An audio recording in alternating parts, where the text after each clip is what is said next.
Écoutez une autre parabole. Un homme était propriétaire d'un domaine, il planta une vigne, l'entoura d'une clôture, y creusa un pressoir et bâtit une tour de garde. Puis il loua cette vigne à des vignerons, et partit en voyage. Quand arriva le temps des fruits, il envoya ses serviteurs auprès des vignerons pour se faire remettre le produit de sa vigne. Mais les vignerons se saisirent des serviteurs, frappèrent l'un, tuèrent l'autre, lapidèrent le troisième. De nouveau, le propriétaire envoya d'autres serviteurs plus nombreux que les premiers, mais on les traita de la même façon.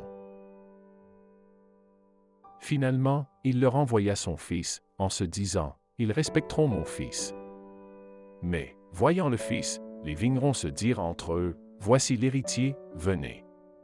Tuons-le, nous aurons son héritage. » Ils se saisirent de lui, le jetèrent hors de la vigne et le tuèrent. Eh bien, quand le maître de la vigne viendra, que fera-t-il à ces vignerons? On lui répond. Ces misérables, il les fera périr misérablement. Il louera la vigne à d'autres vignerons, qui lui en remettront le produit en temps voulu. Jésus leur dit. N'avez-vous jamais lu dans les Écritures, la pierre qu'ont rejetée les bâtisseurs est devenue la pierre d'angle. C'est là l'œuvre du Seigneur, la merveille devant nos yeux.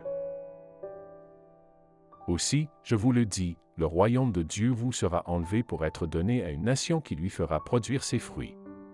Et tout homme qui tombera sur cette pierre s'y brisera, celui sur qui elle tombera, elle le réduira en poussière.